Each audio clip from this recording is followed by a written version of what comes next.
आप सभी का प्रभु यीशु मसीह के नाम में बहुत बहुत स्वागत। तीसरे एपिसोड में बेहद खुशी है कि परमेश्वर ने फिर एक और बार मुझको और आपको ये अवसर दिया, मौका दिया कि परमेश्वर के वचनों को सीख सकते हैं, प्रश्न पूछकर उत्तर पाकर अपनी आत्मिक उन्नति कर सकते हैं। जिसके चलते मैं समझता हूँ ये प्रोग्राम जिसका नाम है पूछो जो भी पूछना है, बाइबल में से सवाल होगा आपका, जवाब होगा डैनियल राज का यानी कि मैं। और जिस नंबर को आपके स्क्रीन के ऊपर अभी मैंने रखा है, इस पे आपको कॉल करना है, फ़ोन करना है और आपको पूछना है। आपका जो भी बाइबल से प्रश्न है वो आप पूछ सकते हैं। जल्दी से कनेक्ट होते चले जाएं। जो इस वक्त में फेसबुक पे देख रहे हैं, आप सभी से कहना चाहता हूँ, वॉच पार्टी कर सकते हैं, दूसरों के साथ शेयर कर सकते हैं। कई मसीह भाई बहनों तक इस प्रकार की प्रोग्राम की लिंक उन तक पहुंचा सकते हैं। जो यूट्यूब पे अभी पहली बार देख रहे हैं, चैनल को सब्सक्राइब कर लें, जिसका जिक्र मैं बाद में भी करूंगा। आइकन बेल दबाना ना भूलें। उसका फ़ायदा ये होगा कि जब भी कोई भी टॉपिक का वीडियो अपलोड करूंगा, उसकी नोटिफिकेशन यूट्यूब वाले आपके मोबाइल पे, आपके नंबर पे आपको भेजा करेंगे। उसका ये फ़ायदा होगा। जी दोस्तों, मैं तो तैयार हूं। कुछ चीज़ें आपके बीच में रख कर आगे बढ़ना चाहूँगा।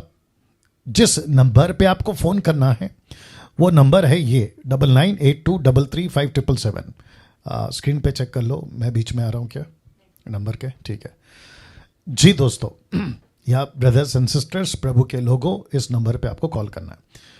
जो मेरी टीम है जो अभी यहाँ पे बैठी है, उनसे ये पता चला है कि आप में से बहुत लोग, जब ये प्रोग्राम चल रहा होता है 8 से 9, आप में से बहुत लोग कॉल कर रहे होते हैं। तकरीबन 100 के आसपास वेटिंग लिस्ट में या मिस कॉल लिस्ट में वो चला जाता है। और जिसके चलते आप लोग मैसेज करते हैं ये कहते हुए कि आपको ट्राई किए थे, फ़ोन को नंबर लगाए थे प्रश्न पूछने के लिए, लेकिन आपका हमको रिसीव नहीं हो पाया, आप बिजी फ़ोन बता रहा था। तो अब हम मैसेज कर रहे हैं और मैसेज पे आपका प्रश्न पूछ रहे हैं। उसकी ज़रूरत नहीं है, ध्यान से सुनिए, उसकी ज़रूरत नहीं है। आपको डे 1 से या एपिसोड 1 से कहता आ रहा हूं कि ये प्रोग्राम तब तक चलेगा जब तक आप लोगों की प्रश्नों के उत्तर आपको नहीं मिल जाते। 1 हफ्ता, 2 हफ्ता, 20 दिन, नहीं मालूम, लेकिन आप सभी तक आपके प्रश्नों का उत्तर पहुंचा सकूं, ऐसी प्रयास या यत्न डैनियल राज आपके लिए करता रहेगा। तो चिंता मत करिए। आपका अगर कॉल नहीं लगता है, वापस ट्राई करिए, कल फिर ट्राई करिए।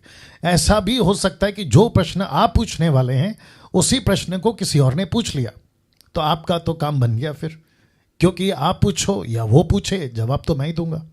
और जवाब वही होगा जब आप पूछोगे, जवाब वही होगा जब वो पूछेगा।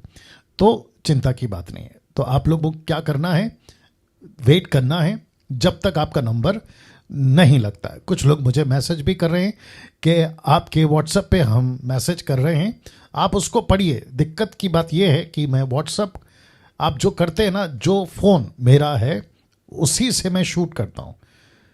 2 फ़ोन है, उसी से मैं शूट करता हूँ। तो अगर वो अभी शूट हो रहा है तो आपके व्हाट्सएप में नहीं पढ़ सकता ना भैया, ये दिक्कत है। तो आप अपना प्रयास जारी रखें। देखिए, आराम, कंफर्ट कुछ हद तक ठीक है, लेकिन हर चीज़ में कंफर्ट ढूंढोगे, सुविधा ढूंढोगे कि भाई मेरा काम चुटकी में हो जाए, ये नहीं होगा। मेहनत करिए, प्रयास करिए, थोड़ी सी लगन रखिए, क्योंकि मैं मेहनत करता हूँ तो आपको भी मेहनत करनी है ना, ये बात है। चलिए, तो मैं समझता हूँ कि पहला कॉल हम लेने पर हैं। और जी, प्रश्न पूछिए सर। जय मसीह की सर। जी, जय मसीह। मेरी प्रश्न ये है निर्गमन से 4:18 का, उसमें मोसेस के जो फादर इन लॉ थे, वो मिद्यान के याचक थे, इत्रो उनका नाम। लेकिन फिर से एक्सोडस 2:18 में लिखा है उन जो सिपोरा जो उनकी पत्नी थी, उनका वहां रुएल लिखा है 2:18 में। तो यहाँ रुएल और फिर मोसेस के फादर इन लॉ फिर इत्रो, ये दोनों नाम में क्या अंतर है सर? ओके सबसे पहला ये बता दीजिए, आप कब से बाइबल पढ़ रही हैं? मैं पढ़ रही हूँ सर 7-8 साल से सर। 7-8 साल से। आपने मेरा बाइबल स्टडी लिया है जेनेसिस की किताब के ऊपर? जी नहीं, मैंने कहीं आज स्टडी नहीं किया, बल्कि मैं खुद ही घर में पढ़ती हूँ सर। नहीं, मैंने क्या पूछा, आप बाइबल पढ़ती हैं, बहुत अच्छा करती हैं, लेकिन आपने मेरा यूट्यूब चैनल पे द बुक ऑफ जेनेसिस के ऊपर मैंने स्टडी दिया, आपने उसको देखा है? सर देखी थी, लेकिन इतना समझ में नहीं पाया, क्योंकि मेरे घर में सबको ये हस्बैंड अगेंस्ट में है ना, तो वैसे टाइम नहीं मिल पाता। अभी मुझे मौका, इसलिए मैंने पूछ लिया आपसे सर। ठीक है, तो मैं चाहता हूं कि आप कोशिश करें कि जेनेसिस की अगर आपको नॉलेज चाहिए, और विशेष करके यित्रो, मूसा का फादर इन लॉ, तो उस चैप्टर पे आप ज़रूर जाइएगा, देखिएगा। दूसरी चीज़, यित्रो जो जिसका जिक्र आपने अभी किया है, और सिपोरा उसकी जो बेटी है, आपको पता होना चाहिए कि इनका बैकग्राउंड क्या है, जिसमें मैंने जेनेसिस की किताब में टोटल डिटेल बताई है। वो इजरायली नहीं है। याजक वर्ड शब्द मूसा ने लिखा है। याजक का मतलब होता है जो उनके देवी देवताओं की पुजारी बोल सकते हैं आप, जो उनकी सेवा करते हैं। लेकिन उसके नाम का अर्थ जब बाइबल नहीं बताती, और दोनों के नाम का अर्थ बाइबल नहीं बताती सिस्टर जी, तो डैनियल राज कैसे बताएगा जी? तो दूसरी चीज ये है, उसका एंगल दूसरा दे देता हूं। मैं समझता हूं कि ये प्रश्न पूछने के लिए आपने टाइम वेस्ट क्यों किया, आपने अपनी एनर्जी क्यों वेस्ट की? अगर आप ये पूछते कि उद्धार, सैल्वेशन, बपतिस्मा, पवित्र आत्मा, यीशु में बढ़ना, आप यित्रो के पास क्यों चली गई? कोई लॉजिक नहीं है, कोई लॉजिक नहीं है। जी शुक्रिया। नेक्स्ट डाउट था, पूछ लिया सर। Thank you. जय मसीह की। जी प्रश्न पूछिए। Next call. जी प्रश्न पूछिए। Next call. जी प्रश्न पूछिए। हाँ, हम बोकारो से शंकर दास बोल रहे थे सर। जी बोलिए बोलिए बोलिए। हाँ, यूहन्ना 3:8 नंबर में जो है, निकोदेमुस को यीशु जी बोल रहे थे, प्रभु यीशु जी, उसमें लिख रहा है कि हवा जिधर चाहती है उधर चलती है, और तू उसका शब्द सुनता है जी, परंतु नहीं जानता कि वह कहाँ से आती है और किधर को जाती है जी। इसी तरह आत्मा के बारे में जैसे वो बोल रहे हैं कि जो कोई आत्मा से जन्मा है वह ऐसा ही है जी। तो इसका मतलब आत्मा भी कहाँ से आती है, कहाँ जाती है, यही है क्या? आप कब से बाइबल पढ़ रहे हैं? सर हम 2005 में हम बपतिस्मा लिए, उसी समय से पढ़ते हैं, सर्विस करते हैं, डेली आके आधा घंटा 1 घंटा पढ़ते हैं सर। जी, और कितना पढ़ते हैं आप बाइबल, कितना पढ़ते हैं आप? डेली 3 चैप्टर 4 चैप्टर करके पढ़ते हैं। ओके ओके ओके ओके, ठीक है। तो आपको पूरा बाइबल ऐसे हम एक बार खत्म कर चुके हैं पढ़ के, लेकिन तो भी जी जी जी। तो मैं चाहता हूं कि आप ज्यादा पढ़ें और पढ़ें। आप 2005 से मसीह हैं जी, राइट? नहीं 5 नहीं सर, 15। अच्छी बात है। 2015 मतलब अभी क्या चल रहा है, 2021। 6 साल हुआ, 6 साल से, ठीक है ना जी। तो अपनी खुराक बढ़ाओ। आपका जो पीछे आवाज आ रहा है ना, उसको बंद कर लीजिए। मेरे पीछे तो कोई आवाज नहीं आ रहा, हम कान में स्पीकर लगाए हुए हैं और हम अकेला रूम में है सर। नहीं सर, मैं जो बात कर रहा हूं मुझे सुनाई दे रहा है। कहीं पे आपका फेसबुक चल रहा है, आपका कहीं यूट्यूब चल रहा है, कुछ तो चल रहा है। यूट्यूब नहीं सर। अच्छा, ये वो आपका जो फेसबुक था ना, अच्छा वो हम काट रहे हैं, उसकी आवाज कम कर दीजिए, उसकी आवाज कम कर। ठीक है जी जी जी जी, अभी ठीक है, अभी ठीक है।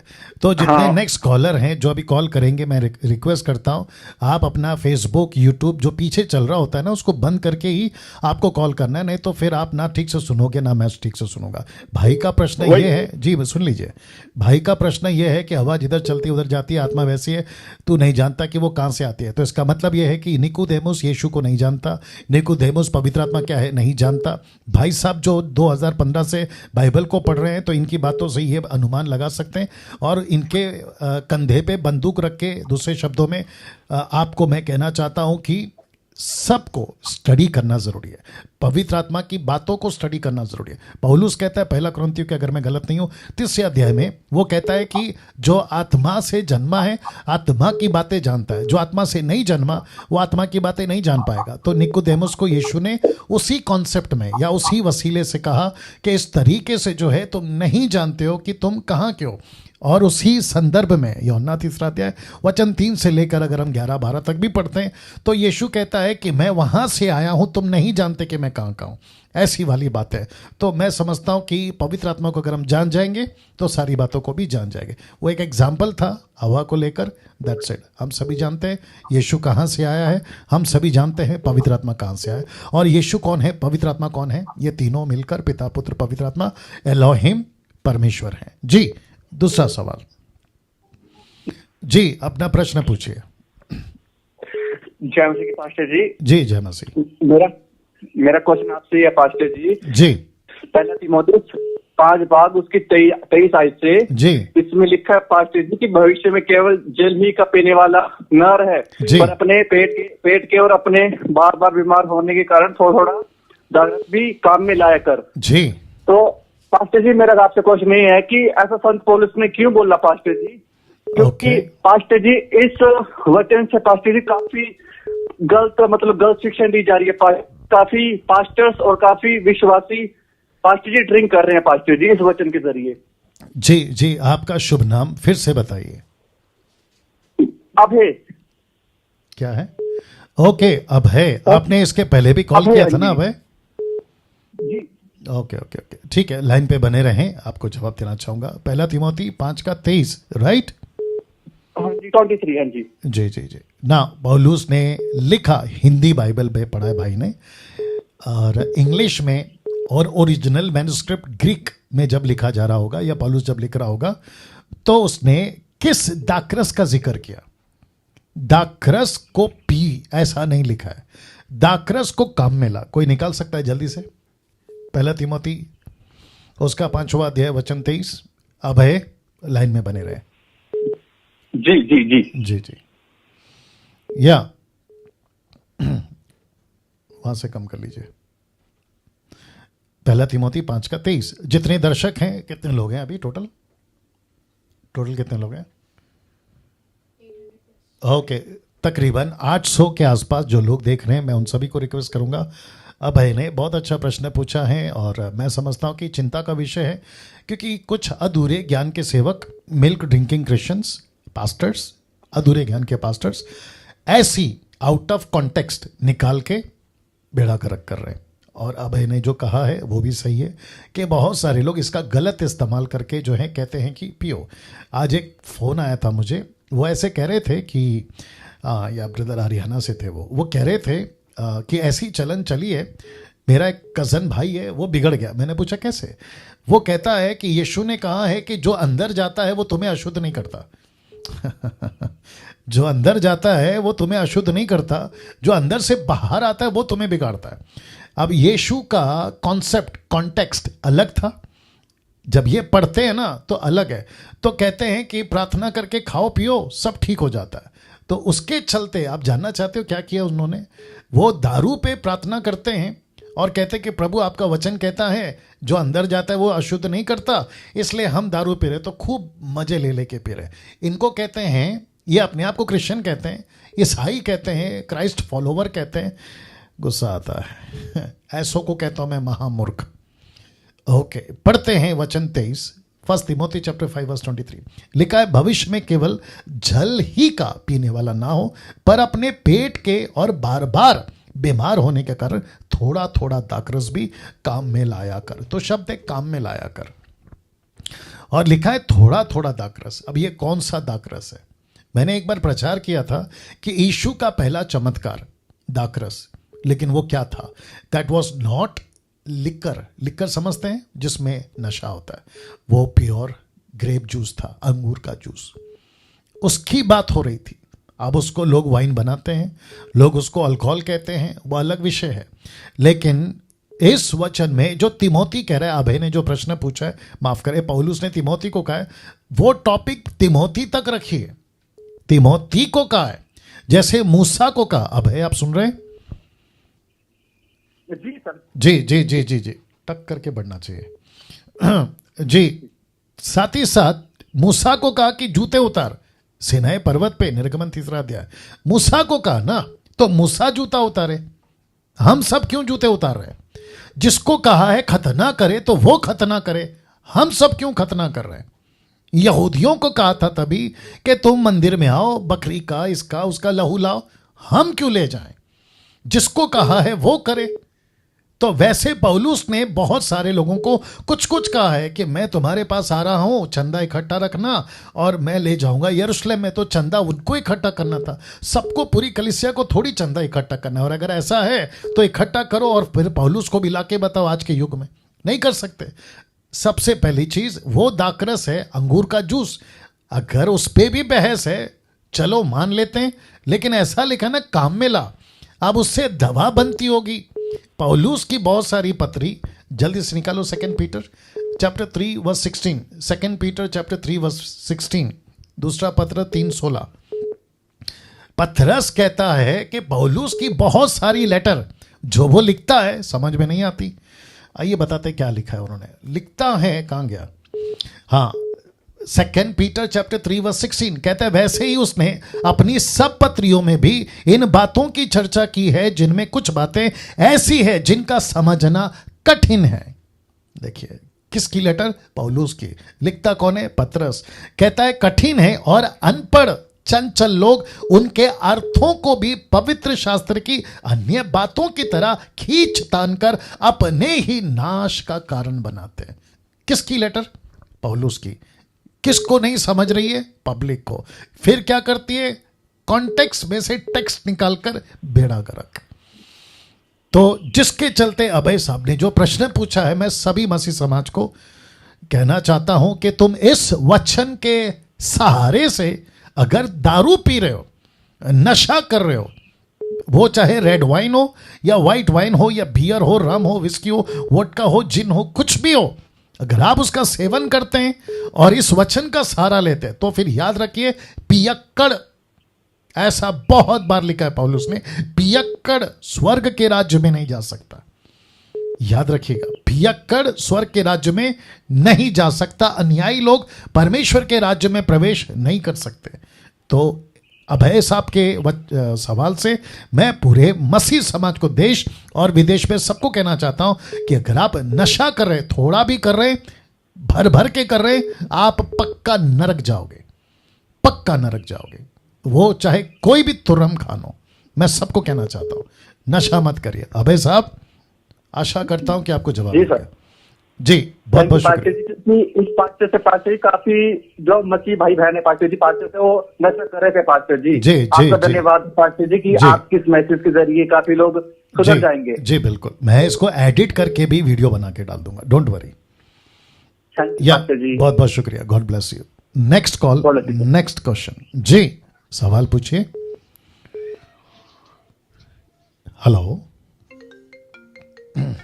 या प्रश्न पूछिए।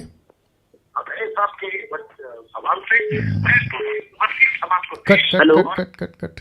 जी, जो भी फोन कर रहे हैं, पीछे आपका फेसबुक, यूट्यूब अगर ऑन रखकर बात कर रहे हैं तो आपका फोन कट जाएगा, हम यहां से काट देंगे। तो रिक्वेस्ट करता हूं कि जो भी फोन कर रहे हैं, पीछे का बैकग्राउंड आपको टोटल कट करके कॉल करना है। जी प्रश्न पूछिए। नहीं, कट करो। जी प्रश्न पूछिए। सर जी जी सर, मैं पूंछ से बोल रहा था। मुझे जरा ठीक से बोलिए, स्पष्ट बोलिए। मेरा क्वेश्चन ये है कि अगर कोई मसीह में कोई अगर डेथ हो जाता है जी, तो उसका शव को जलाने से कोई रुक है या ऐसा जलाने से होता है? नहीं समझा मैं, वापस बोलिए। यदि कोई मसीह अगर मर जाता है तो उसका शव जो है कि गाड़ना चाहिए या जलाना चाहिए? Okay okay okay. आपका शुभ नाम? मेरा योगेश राय, मैं पूंछ से बोल रहा हूँ। आप लोग जो भी कॉल करके फोन पे जब आपका नाम बताते हैं ना, तो थोड़ा धीरे से बताएं, आराम से बताएं और थोड़ा ठहराव के साथ बताएं। आप इतना जल्दी बोल जाते हैं कि समझ में नहीं आता। आपका नाम फिर से रिपीट करिए धीरे से। मेरा नाम योगेश राय है सर। हाँ, ऐसे बोलना चाहिए, योगेश राय। आप कब से मसीह हैं सर? मैं 2008 से हूँ सर। 2008 से। बाइबल पढ़ते हैं सर आप? जी सर। Okay okay. ये प्रश्न आपका खुद का है या दूसरों के लिए? ऐसा ही हमारे इधर पे लोकल पास्टर जो डेथ हो गया था 2-4 दिन पहले जी। तो उनको उनका सब क्या क्या जलाया था। तो हमारे इधर से सारे बंदे ऐसे बोल रहे थे कि इनको जलाना नहीं चाहिए था, ये हमारा खिलाफ हो गया। तो इसीलिए सर मैं पूछना चाहता था। ठीक है ठीक है ठीक है ठीक है। ओके, इसको मैं 2 तरीके से जवाब दूंगा। नाम क्या बताया इन्होंने? योगेश जी। आपको मैं 2 तरीके से जवाब दूंगा, ठीक है ना? शांति से सुन लीजिएगा। मैं जब पूछूं तभी आपको बात करना है, ठीक है? जितने दर्शक हैं अभी मुझे लगता है कि 1000 के आसपास। आप सभी को बता दूं, नंबर 1, आपको पता है अमेरिका में ट्विन्स टावर जब आतंकवादियों के द्वारा बिल्डिंग को उड़ाया गया था, उसमें मैं समझता हूं कि 70 to 80% बॉर्न अगेन क्रिश्चियंस थे। वे सब के सब उस ब्लास्ट में मारे गए। तो उनकी देह, उनकी बॉडी को क्या किया गया? जलाया गया, यानी कि जल गए। ग्रेम स्टेन और उनके 2 बेटे ओडिशा में, उनको जीप में जिंदा जलाया गया। भाई साहब आप सुन रहे हैं ना? जी सर। जी, उनको भी जिंदा जलाया गया।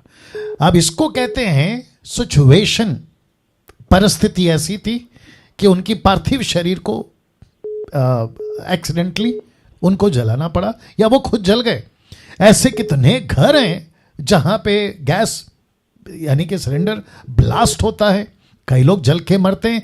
और कितने ऐसे हैं, मैं समझता हूं टॉर्चर फॉर क्राइस्ट का अगर आप कभी प्रोग्राम देखें जो कि यूट्यूब पे भी होगा, तो जिसमें सताव, परसिक्यूशन में बहुत सारे अफ्रीकन लोगों को जंगल में ले जाकर कई झाड़ियों के अंदर उनको जिंदा जला देते हैं। तो अगर जो कहता है कि अगर शरीर को जला दिया तो वो नर्क जाएगा, या कोई और कॉन्सेप्ट लगाते हैं या कोई और लॉजिक लगाते हैं, तो ये गलत हो जाएगा। तो फिर प्रश्न उठेगा कि जो जल के मर गए एक्सीडेंटली, उनका क्या होगा? नंबर 1 ये हो गया एक तरफा। दूसरी तरफा सबोपदेशक 12 का 7 क्या कहती है? मट्टी मट्टी में मिलना है, आत्मा परमेश्वर के पास लौटना है। तो लेखक सुलेमान राजा ये लिखकर चले गए। ऑब्वियस है, परमेश्वर ने आदम को बनाया कहां से? मट्टी से। हम सब क्या है? मट्टी से। तो उस वचन का सहारा, और बहुत सारी जगह पे, वो चाहे मूसा का टाइम हो, वो चाहे अब्राहम का टाइम हो, वो चाहे यीशु का समय, पतरस पौलुस के समय, कहीं पे भी बाइबल में जला दो या जलाया, ऐसा कभी किसी यहूदी, इजरायली, यीशु के वक्त विश्वासी का जिक्र नहीं है। बल्कि गाड़ा गया, गुफा में रखा गया, जैसे यीशु के पार्थिव शरीर को गुफा में रखा गया, पत्थर को लुढ़का दिया, बस उसको कहते हैं मैयत। यूसुफ यानी कि याकूब का क्या कहते हैं, संतानों में से एक यूसुफ, जोसेफ, उसकी पार्थिव शरीर क्या की गई? मिस्र में रखी गई मम्मी की तरह, जिसको मम्मीज कहते हैं। और उसकी हड्डियों को 430 साल के बाद मूसा लेकर आता है। तो अगर कोई कहता है कि जलाना गलत है, तो फिर प्रश्न उठता है कि क्यों गलत है? क्योंकि कई लोग ऐसे भी मरते हैं जो जल के मर गए, उनकी शरीर नहीं मिली। अभी जो वायरस फैला है कोरोना वायरस का, उसके मुताबिक भी हम समझ पा रहे हैं कि कितने क्रिश्चियंस हैं जिनकी डेड बॉडी को हॉस्पिटल में उनके रिलेटिव्स लेने नहीं जाते। तो बीएमसी, नगर पालिका, मुंबई की बीएमसी, इसलिए बीएमसी कह रहा हूं, नगर पालिका, म्युनिसिपालिटी, नगर पालिका, वो क्या करती है, या गवर्नमेंट हॉस्पिटल क्या करती है? उनके डेड बॉडी को लेती है और जैसे जलाते हैं हिंदुओं में, वैसे जलाकर खत्म कर देते हैं। तो फिर ये एक प्रश्न है। अब इनके क्षेत्र में कोई पास्टर मर गए, उनको क्यों जलाया, वो अलग विषय, वो उनका व्यक्तिगत या पर्सनल है। लेकिन अगर आप मुझे पूछोगे कि क्या करना चाहिए अगर कोई मसीह मरता है, मैं कहूंगा बाइबल के अनुसार उसको गाड़ना चाहिए, मट्टी में गाड़ना चाहिए, जलाना नहीं चाहिए। लेकिन अगर एक्सीडेंटली कोई जल गया, तो ये अगर कोई कहेगा वो नर्क गया है, ये गलत हो गया, तो फिर वो भी गलत है। एक्सीडेंटली जल गया, कोई दिक्कत नहीं, उसकी स्पिरिट इंपॉर्टेंट है, शरीर नहीं। तो ये जवाब है, राइट भाई साहब? जी सर, या God bless you, God bless you. Okay, तो जितने दर्शक हैं इसका ख्याल रखें जी। नेक्स्ट कॉल, आई मीन दूसरा सवाल जी, प्रश्न पूछिए। कट करो। मैं वापस कह रहा हूं कि अगर आप पीछे आवाज रखकर मुझे फोन करोगे, आपका फोन कट जाएगा जी। प्रश्न पूछिए। आवाज आ रहा है।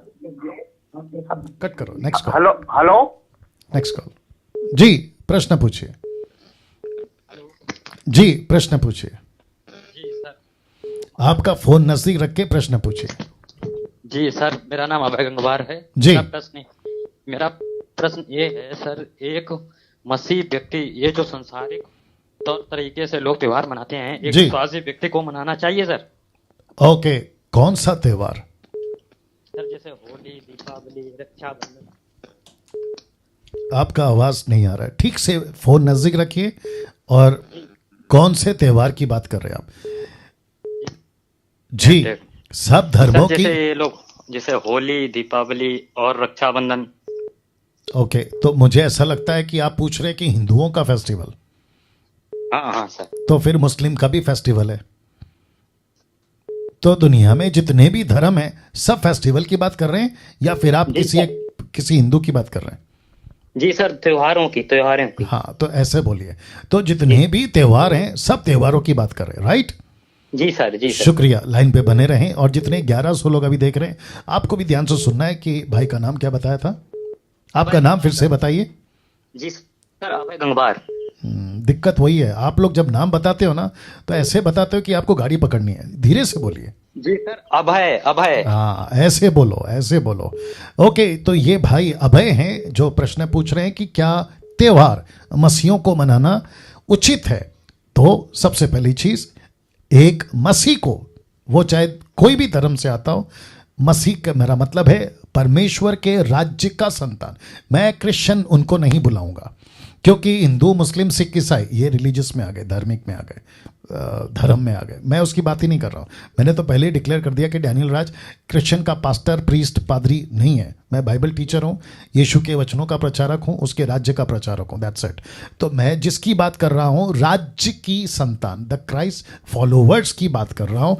तो जो दास दासी, बेटा बेटी, लड़का लड़की, पुरुष स्त्री, जो भी है, जो यीशु को फॉलो करता है, उसका सबसे पहला फर्ज, ध्यान से सुनना, इनका नाम अभय जी, इनका सबसे पहला फर्ज, मेरा सबसे पहला फर्ज, जिस किसी देश, जाति, कौम से वो आता है, उसका पहला फर्ज, राष्ट्र का हो या विदेश देश का हो, उसका सबसे पहला फर्ज है अपनी सोसाइटी में, अपने घर में, रिलेटिव्स में, नौकरी के क्षेत्र में, स्कूल कॉलेजेस में, वो खुद को डिक्लेयर करे कि वो यीशु का है। ये सबसे पहली चीज हर मसीह को करना है। अगर वो डिक्लेयर नहीं करता, क्योंकि बाइबल जिसको मैं 30 साल से पढ़ रहा हूं, इसमें सीक्रेट क्रिश्चियंस, फिर वापस कहता हूं क्राइस्ट फॉलोवर्स, क्रिश्चियंस या सीक्रेट क्राइस्ट फॉलोवर्स का डिटेल जिक्र नहीं है। जो भी है खुलेआम। अगर कोई कहता है कि मैं सीक्रेट क्रिश्चियन हूं, मतलब मैं घोषित नहीं करूंगा कि मैं ईसाई हूं, तो दूसरे शब्दों में उसका उद्धार ही नहीं हुआ, उसका नया जन्म ही नहीं हुआ।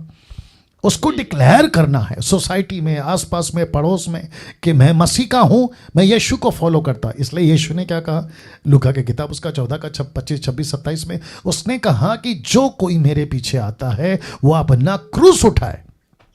तो जब वो क्रूस उठाएगा, वो डिक्लेयर करेगा मैं फेस्टिवल पे आ रहा हूं। तो सबसे पहली चीज है, सुनते रहिए, सबसे पहली चीज ये है कि खुद को डिक्लेयर करो कि मैं मसीह हूं।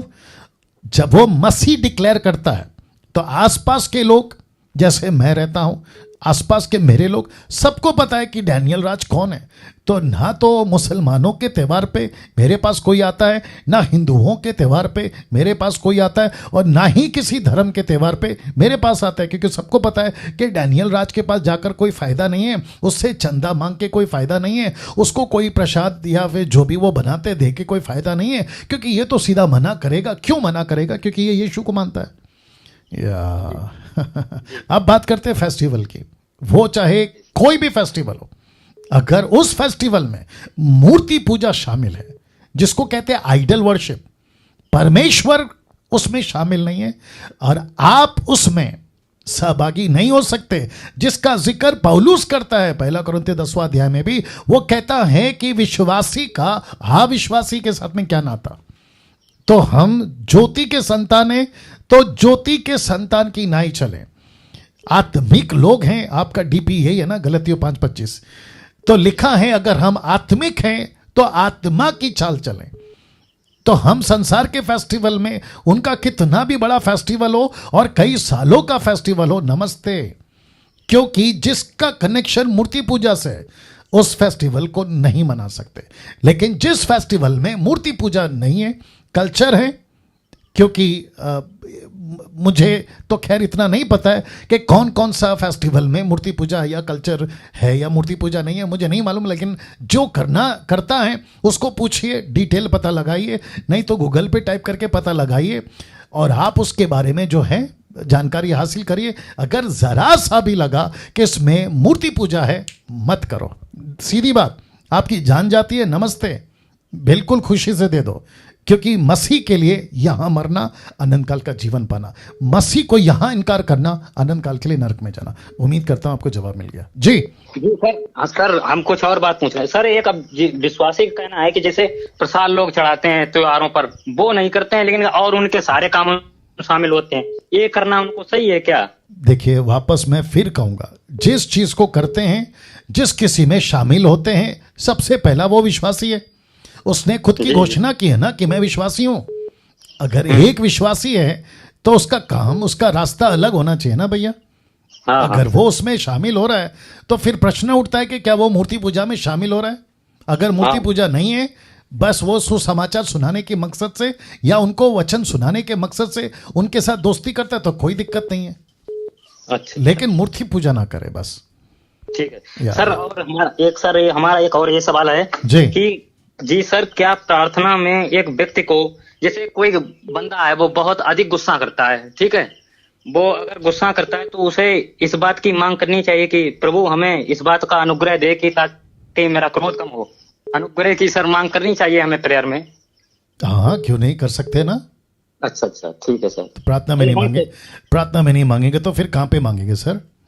जी सर, शुक्रिया सर। ये तो क्वेश्चन है हमारा। बस, क्योंकि बहुत लोग वेटिंग में। आप 3 पूछ चुके हैं। अच्छा सर, ठीक है। कल कोशिश करिए, बहुत बहुत शुक्रिया। ठीक है।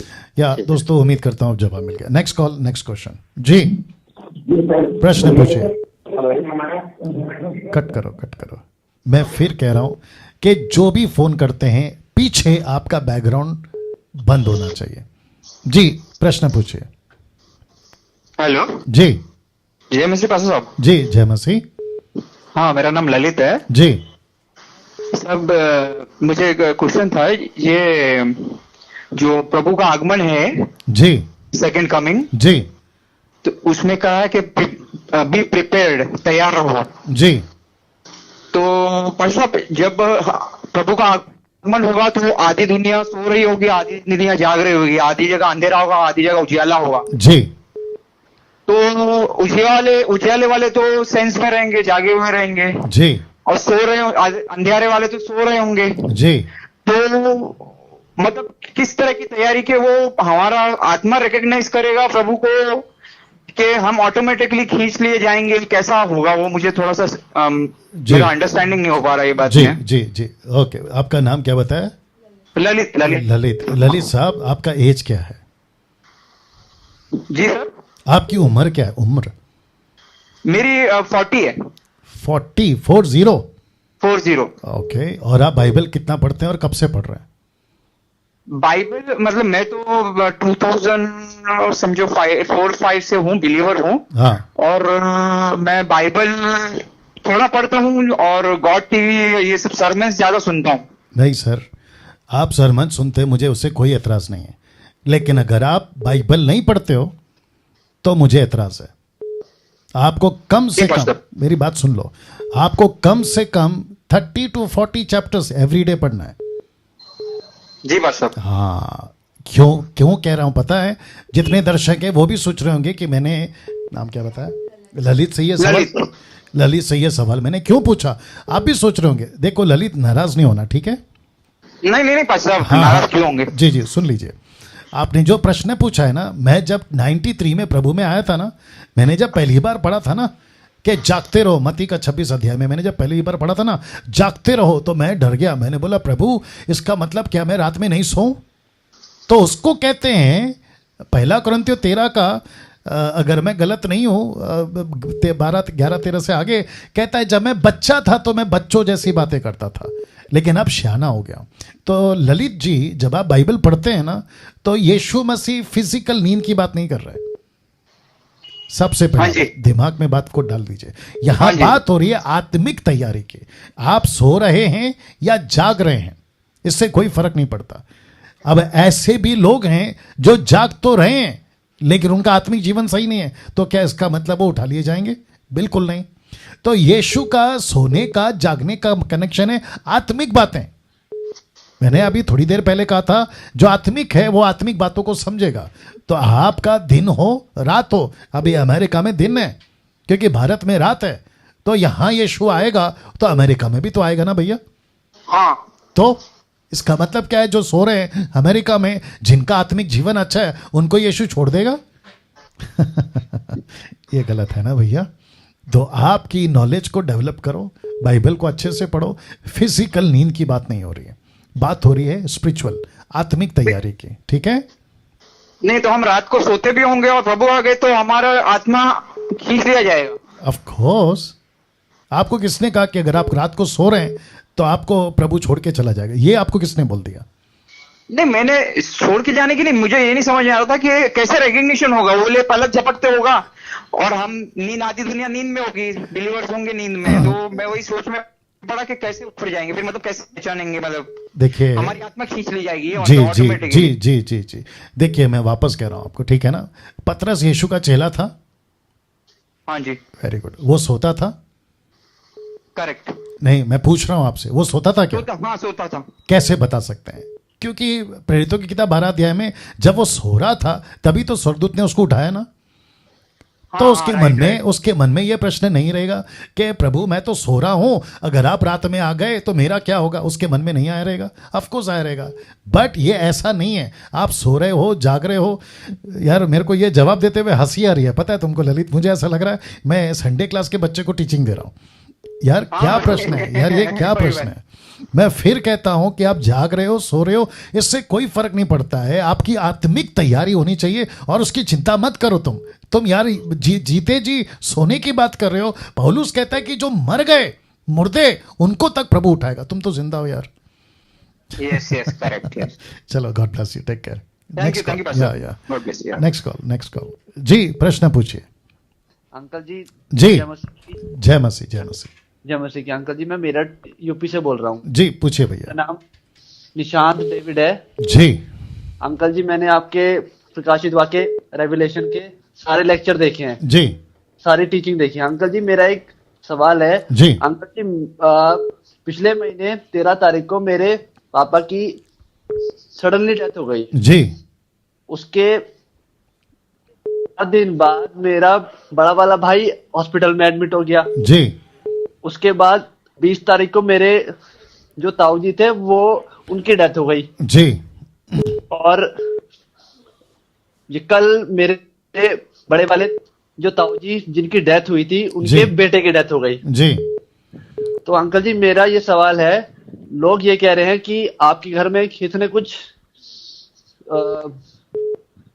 श्राप वगैरह दे दिया है जी किसी को। तो अंकल जी। जी मेरा ये सवाल है कि मैंने जहां तक आपकी टीचिंग और बाइबल में जितना लिखा है, मुझे 101% विश्वास है कि ऐसा कुछ नहीं है। Right. इस समय जो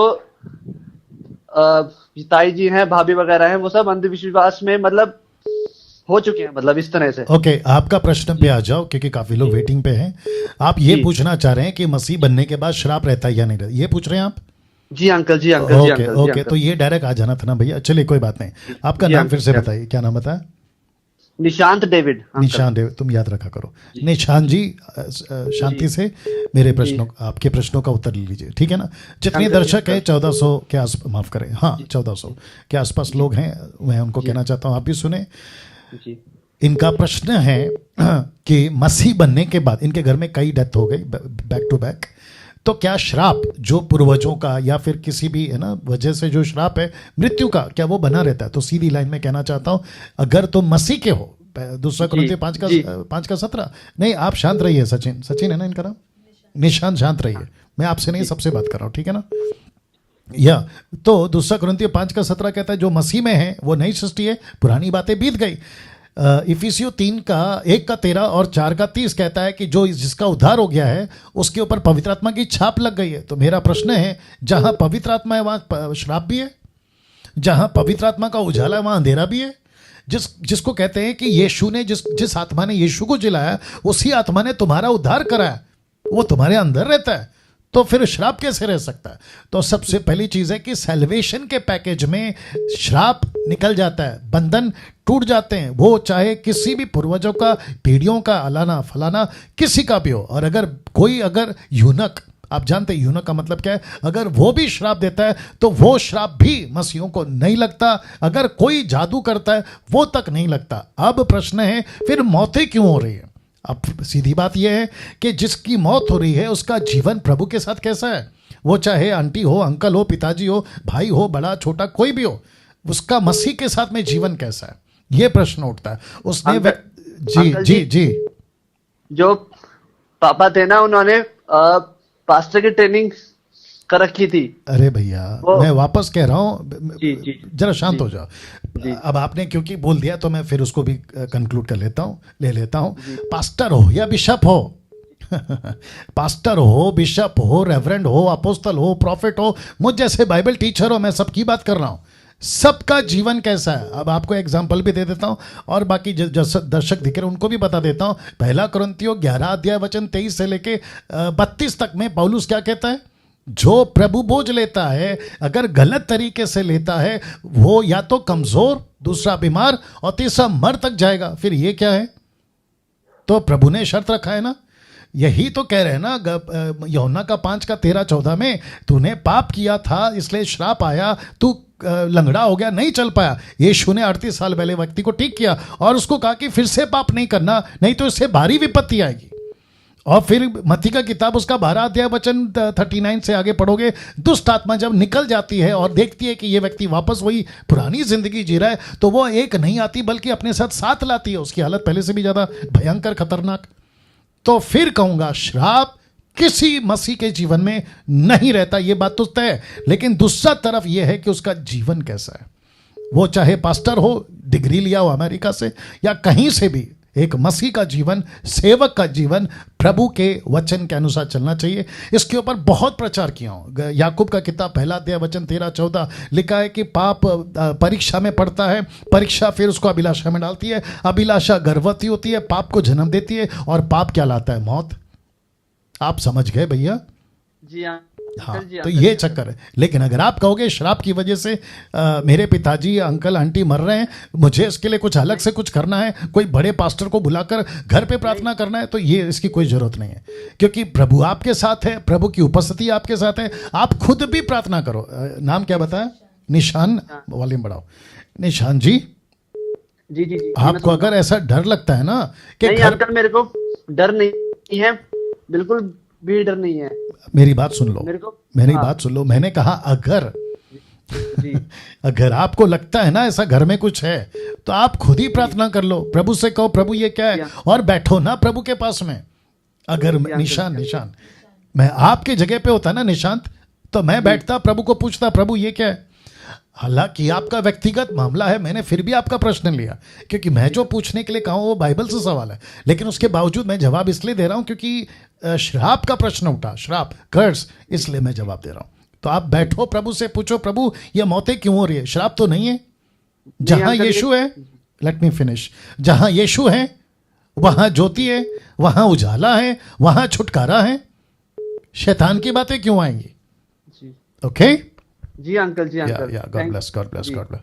ओके, नेक्स्ट कॉल लेने से पहले मैं चाहता हूं, रुक जाइए, नेक्स्ट कॉल लेने से पहले आपको फिर से बताता चलूं, क्योंकि काफ़ी टाइम हो गया और मेरे पास में मैं अगर गलत नहीं हूं तो 15-16 मिनट मेरे पास में है, लेकिन हम लास्ट में भी कॉल्स लेंगे। लेकिन आपको ये बताता चलूं, मसीह मंथन बैठक इंग्लिश हिंदी आपके लिए, दोनों के लिए रखा है। मसीह मंथन एक ऐसा प्लेटफॉर्म है जहां से आपको खरी शिक्षा, साथ ही साथ चेले बनाना, डिसाइपलशिप करना, ट्रेन करना, साथ ही साथ आप लोगों को प्लेटफॉर्म देना कि आप लोग सेवा कर सको। यूथ हैं, स्वागत है, पुरुष स्त्री हैं, स्वागत है। मसीह मंथन के पेज पे आप लोग जो हैं आ सकते हैं, प्रचार कर सकते हैं, परमेश्वर का काम कर सकते हैं। महिला हो तो बनिए, तो करिए, पुरुष हैं तो करिए। बीच में किसी ने पूछा था, क्योंकि टॉपिक निकला इसलिए बोल देता हूं, क्या पुरुष, माफी चाहूंगा, क्या स्त्री, महिला, वुमेन क्या बपतिस्मा दे सकती है? बिल्कुल दे सकती है। क्या वो चर्च चला सकती है? 100% डंके की चोट पे बोलता हूं, चला सकती है। कौन सा रेफरेंस है पास्टर डेनियल? मत्ती 28 का 18 से 20। यीशु ने कहा जाओ, तो किसको कहा? सबको। जो यीशु पर विश्वास करेगा उसको, जिसने यीशु को स्वीकार किया उसको, वो पुरुष हो या स्त्री हो। और पौलुस कहते हैं गलातियों की किताब में, वो कहता है ना नर रहा ना नारी रहा, तुम सब मसीह में एक हो। तो उस वसीले से कहता, अब कोई बीच में अधूरा ज्ञान वाला अलाना फलाना अगर मुझे कहेगा, फिर 1 कुरिन्थियों 14 का 34 और 1 तीमुथी 2 अध्याय वचन 9 से आगे, जहां पे पौलुस कहता है कि स्त्रियां कलीसिया में चुप रहें, तो वो स्त्री नहीं, किसी की पत्नी है। तो पढ़ते वक्त में आपको देखना होगा कि वो कौन है, किसको लिखा है, किसको एड्रेस कर रहा है, मतलब किसको संबोधित कर रहा है, ये ध्यान रखिएगा। तो फिर कहता हूं कि मसीह मंथन एक ऐसा प्लेटफॉर्म है, एक ऐसा मंच है, एक ऐसा बड़ा कार्य है जो सिर्फ भारत में नहीं लेकिन पूरी दुनिया में कर रहा है। और इस मसीह मंथन बैठक कोई बड़ा ऑर्गेनाइजेशन की एडवर्टाइजमेंट नहीं कर रहा। मसीह मंथन समझते हैं, मसीह मतलब आप और मैं, जो कि पहली कलीसिया में एक ही कलीसिया थी, अलग अलग नहीं थी, उसी कॉन्सेप्ट में मैं लेके चल रहा हूं। और हम सब जितने जुड़े हैं उसी कॉन्सेप्ट में कि हम अपने आप को एक डिनोमिनेशन नहीं कहते, हम अपने आप को मसीह की देह कहते हैं, बॉडी ऑफ क्राइस्ट कहते हैं। तो उस वसीले से कह रहा हूं कि आपको अगर आपके चर्च में, आपको अगर आपके लोग, पास्टर जो भी हैं, आपको अगर कहते हैं कि तुम सेवा नहीं कर सकती क्योंकि तुम महिला हो, मसीह मंथन में आपका स्वागत है।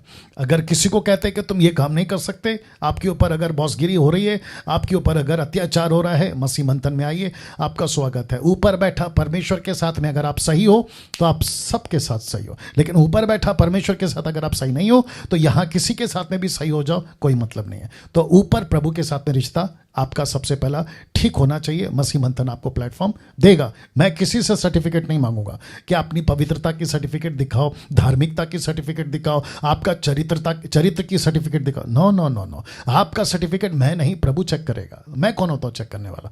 बस शर्त यहां है, अगर आप मसीह के हैं तो मसीह के अनुसार चलो, वचन के अनुसार चलो, इसलिए यह प्लेटफॉर्म आपको दिया जाता है। दूसरी चीज, आपको जो भी चाहिए, मसीह मंथन आपके लिए खड़ा है। बैप्टिज्म नहीं हुआ है, हम कराएंगे। शादी नहीं हो रही लड़का लड़की की, उसकी जिम्मेदारी भी मसीह मंथन लेता है। उसके बाद में आपको मरने के बाद में जगह नहीं मिल रही, उसकी भी जिम्मेदारी मसीह मंथन लेता है। टोटल देश और विदेश की बात कर रहा हूं, टोटल तरीके से मसीह मंथन आपके लिए खड़ा है। और उसके लिए अगर आप जुड़ना चाहते हैं, मोस्ट वेलकम, आइए जुड़िए। उसके लिए आपको इन नंबरों पे फ़ोन करना है। तो सबसे पहला सिस्टर नीता जी को कॉल कर सकते हैं, उसके बाद में ब्रदर नरेंद्र राव को कॉल कर सकते हैं, ये उनका नंबर है। उसके बाद में सिस्टर समीक्षा, फिर उसके बाद में ब्रदर शमी, और ये उनका नंबर है। उसके बाद में सिस्टर सिमरप्रीत, ये नाम दिक्कत हो जाता है, ये उनका नंबर है। और उसके बाद में ब्रदर जितेंद्र, और ये उनका नंबर है। तो ऐसे करके आप पॉज करके नंबर नोट कर सकते हैं। नाउ आप शुरुआत कर सकते हैं यहाँ से कॉल करने का। अगर पहला कॉल नहीं लगता है, दूसरे को ट्राई करो, तीसरे को ट्राई करो, चौथा, पांचवा, 6, टोटल 6 नंबर है। अगर 6 के 6 नंबर फ़ोन नहीं उठा रहे हैं तो आधे घंटे के बाद करो, 2 घंटे के बाद करो, अगले दिन ट्राई करो। लेकिन कम से कम मुझे या बाकी जो नंबर हमारे हैं उनको कॉल करके मत बताइए कि हमने कॉल किया लेकिन उन्होंने नहीं उठाया, ये मत करिए, क्योंकि सब अपनी अपनी मर्जी से, ये पे वर्कर्स नहीं है। पे वर्कर्स समझते हैं ना, ये पे वर्कर्स नहीं है, ये वॉलंटरीली काम कर रहे हैं, खुद की मर्जी से काम कर रहे हैं। तो इनके ऊपर ना तो मैं बॉसगिरी कर सकता हूँ ना आप कर सकते हैं। बस इतना है कि आपकी सुविधा के लिए इनको रखा है। तो ये आपको जब आप कॉल करोगे तो ये आपको पूरी डिटेल बताएंगे कि आपको कैसे जुड़ना है, क्या करना है। छोटी सी ब्रीफिंग होगी आपकी, और उसके चलते जो है आपको सारी चीज़ों को बताया जाएगा। व्हाट्सएप पे ये ग्रुप अवेलेबल है और टेलीग्राम ऐप पे। तो मैं चाहता हूँ टेलीग्राम ऐप डाउनलोड कर लीजिए ताकि आप लोग जो हैं जुड़ जाएं। साथ ही साथ मसीह मंथन का पेज है, फेसबुक पेज, लाइक करिए, फॉलो करिए। मसीह मंथन MMB का ऐप है, एप्पल ऐप और एंड्रॉयड भी है।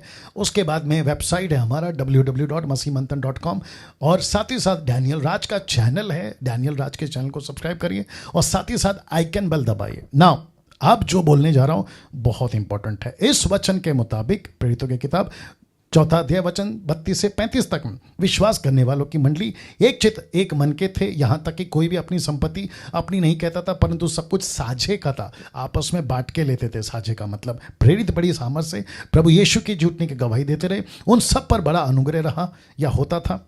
अब इसको देखिए, उनमें कोई भी दरिद्र या पुअर गरीब नहीं था, क्योंकि जिनके पास भूमि या घर थे वे उनको बेच बेच कर बिकी हुई वस्तुओं का दाम लाते, उसे प्रेरितों के पांव पे रखते और जैसे जिसकी आवश्यकता होती थी उसके अनुसार हर एक को बांट दिया करते थे।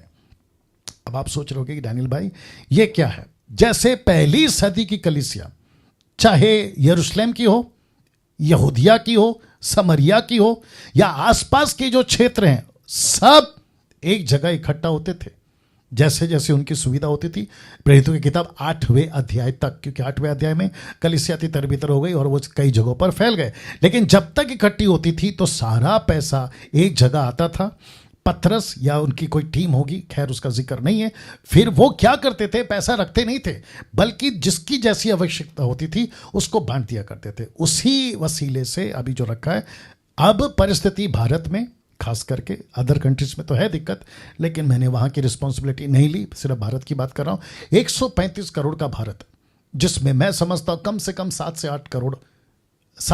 8 करोड़ क्रिश्चियंस, क्राइस्ट फॉलोवर्स, उसकी तादाद के हिसाब से बहुत लोग नौकरी से वंचित हो गए, उनका बिजनेस ठप पड़ा है, घर पे राशन नहीं है, इलेक्ट्रिक बिल नहीं दे रहे तो इलेक्ट्रिक वालों ने बिजली काट दी, पैसे नहीं दे पा रहे तो कई लोगों का अलग अलग समस्या है, बहुत सारी बातें हैं। और जिसके चलते मुझे आते कॉल्स, हमारे जो एडमिन्स हैं, साथ ही साथ जो हमारे कोऑर्डिनेटर्स हैं, उनके पास में आते हैं और ये रिपोर्ट आती है कि हम तकलीफ़ में हैं, तकलीफ़ में। तब जाके मैंने ये तय किया कि हम इनको मदद करेंगे, पैसे से नहीं लेकिन राशन से।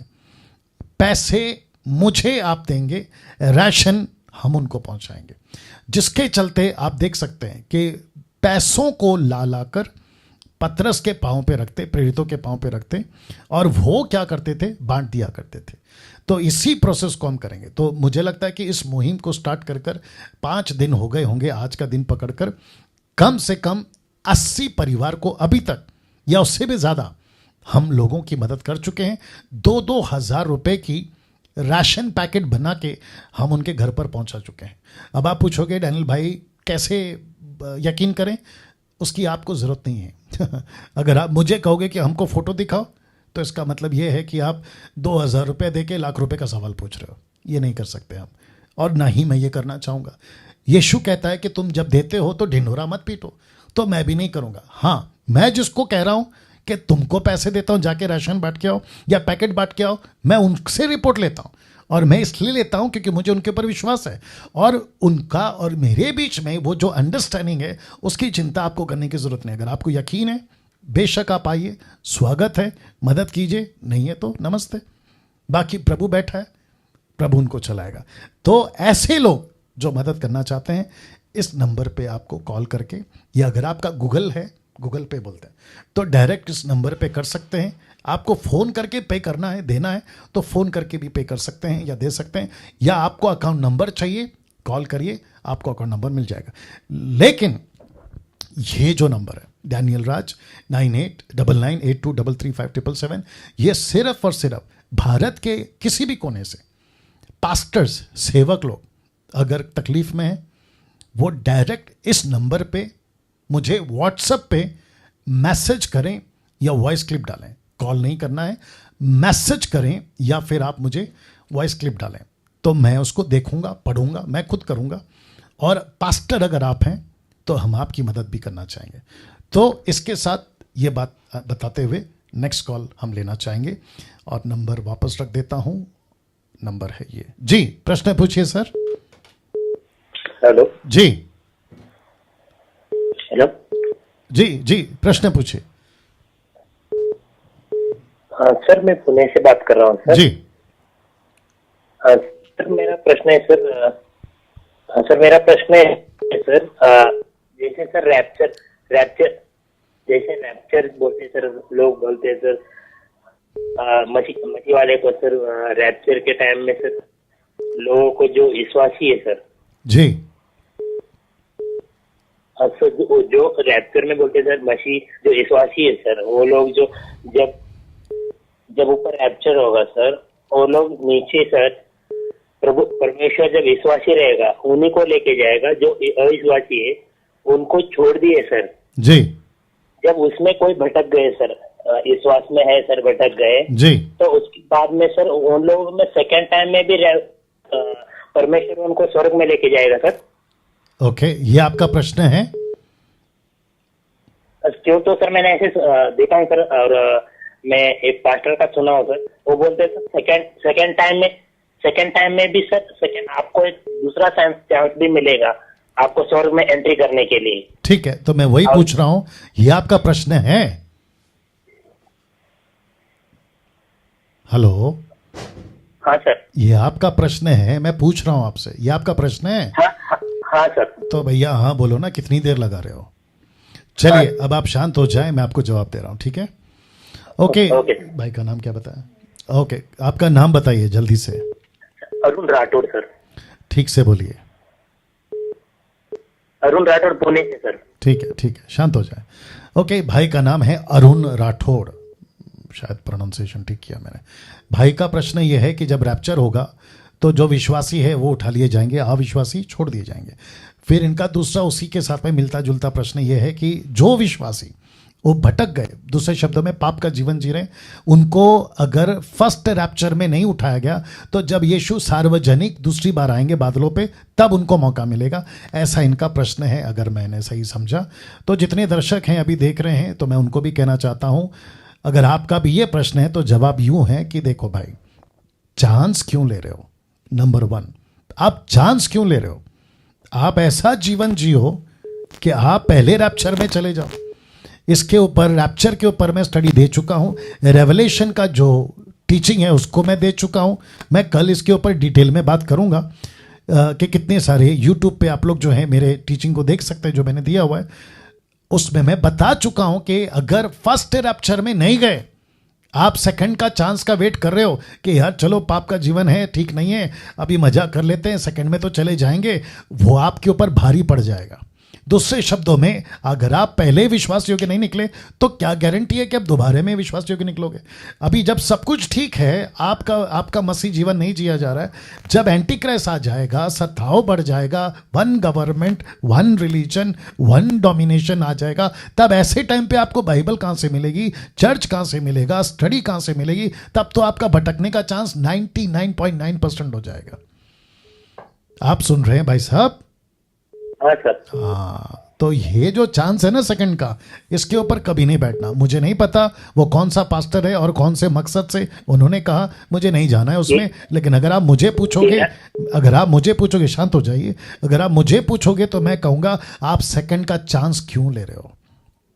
जो पाप करता है, लेट मी फिनिश ब्रदर, जो पाप करता है वो पाप करता ही रहेगा।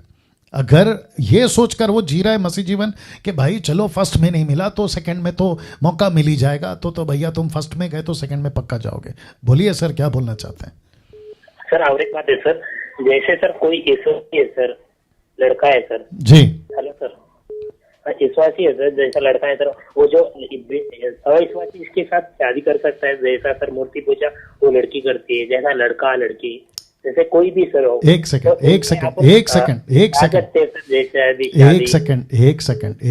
आप पर्सनल सवाल मत पूछिए, आप बाइबल से पूछिए, मैं बताऊंगा। सर बाइबल में तो ऐसे लिखा है सर, विश्वासी है। आगे बोलिए भाई।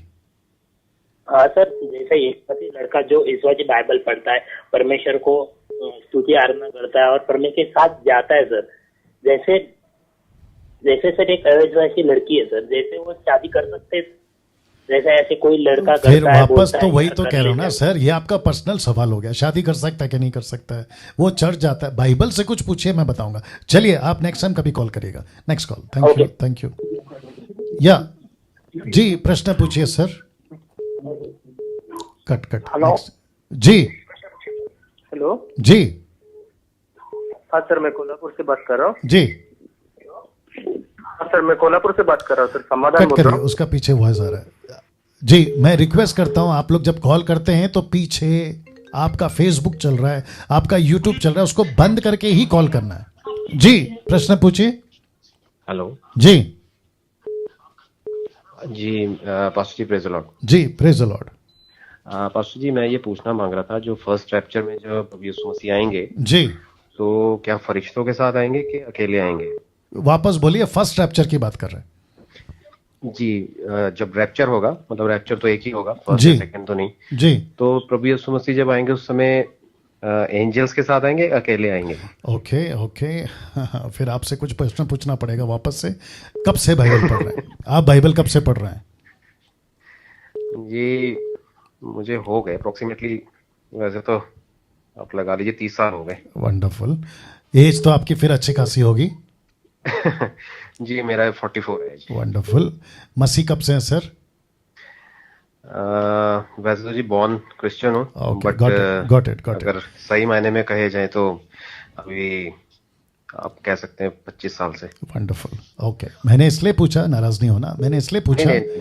हाँ मैंने इसलिए पूछा क्योंकि कई बार ऐसे प्रश्न आते हैं जो ऑलरेडी लिखा होता है ना, उसको इग्नोर कर जाते हैं, तो मेरे को फिर प्रश्न उठता है कि यार ये बंदा बाइबल कब से पढ़ रहा है। इसी वजह से मैंने पूछा।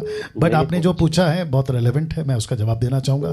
तो जितने भी अभी देख रहे हैं, मैं उन सभी को कहना चाहता हूँ, मत्ती के 24वें अध्याय में यीशु कहता है कि तुरही फूकी जाएगी, स्वर्गदूत अपने लोगों को चुनेंगे, मसीह के लोगों को चुनेंगे। ये एक रेफरेंस। और फिर उसके बाद में आता है प्रकाशित वाक्य 7वां अध्याय, प्रकाशित वाक्य 14 अध्याय। उसके बीच में जो तुरही फूकने से पहले, जिसको कहते हैं ना, पहला है ट्रम्पेट, उसके बाद में है, पहला है सील, फिर ट्रम्पेट, और फिर है बोल्स, कटोरा। इन सब के पहले रैप्चर हो चुका है क्योंकि कलीसिया वहां पे नहीं है। तो स्वर्गदूत होंगे भाई साहब, स्वर्गदूत होंगे। यीशु होगा, स्वर्गदूत होगा, क्योंकि तुरही फूकेंगे। अगर तुरही फूक रहे हैं तो इसका मतलब है स्वर्गदूत है, और चुने हुओं को इकट्ठा करेंगे स्वर्गदूत, तो इसका मतलब है मत्ती 24 के अनुसार स्वर्गदूत होंगे। बट ये प्रश्न आपके मन में क्यों आया मैं नहीं जानता, लेकिन मेरी तरफ से मैं ऐड करना चाहता हूं कि स्वर्गदूत हो या ना हो, हमको उससे कोई मतलब नहीं है। जैसे कि मैं आपको एक सिंपल एग्जांपल में आपके वसीले से बाकी लोग को भी समझा देता हूं कि जब दुल्हन दूल्हे का वेट कर रही होती है, तो दूल्हे के साथ में ना बहुत सारे लोग आ रहे होते हैं, बाराती हैं, उसके क्या कहते हैं ना, रिलेटिव्स हैं। उसकी नज़र उन पे नहीं होती सर, उसकी नज़र होती है उसके दूल्हे पे।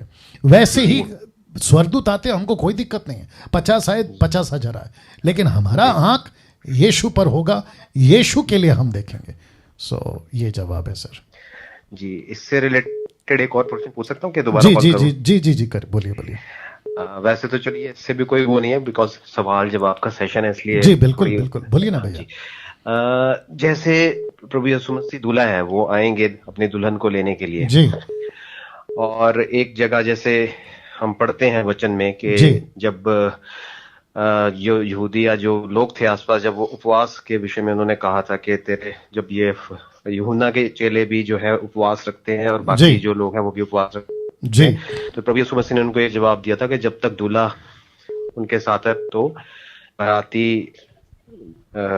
उपवास करने की जरूरत है, उपवास क्यों रखेंगे। और तो मैंने ये पूछना था कि जो ये चेले हैं, क्या ये दुल्हन है कि ये बाराती हैं? Okay, wonderful. Okay, I got the point. बहुत ध्यान से सुनेगा जी, जितने दर्शक है वो भी सुनेगा।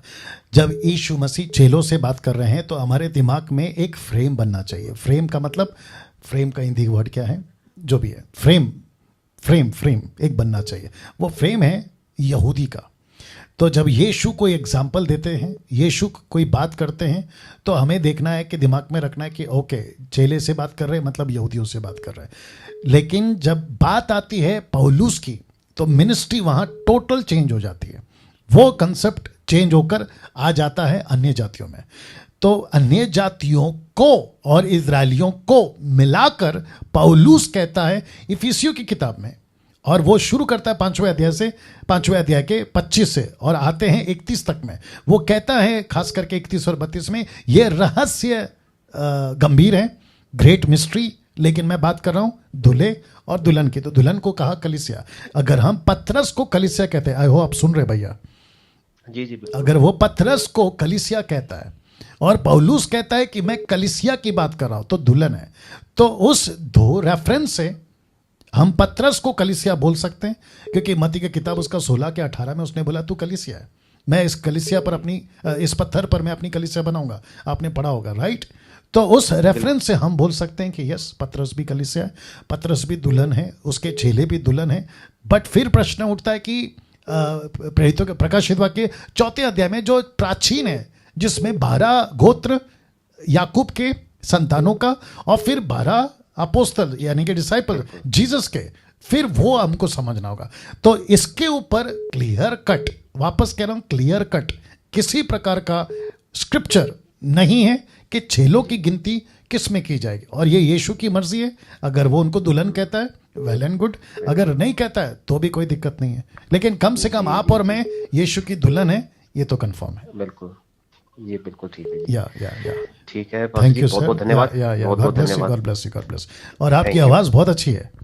Thank you God bless you, God bless you. Thank जी यू। जी जी, एक आखिरी कॉल उठाते हैं क्योंकि टाइम हो गया। एक आखिरी कॉल। जी, प्रश्न पूछिए।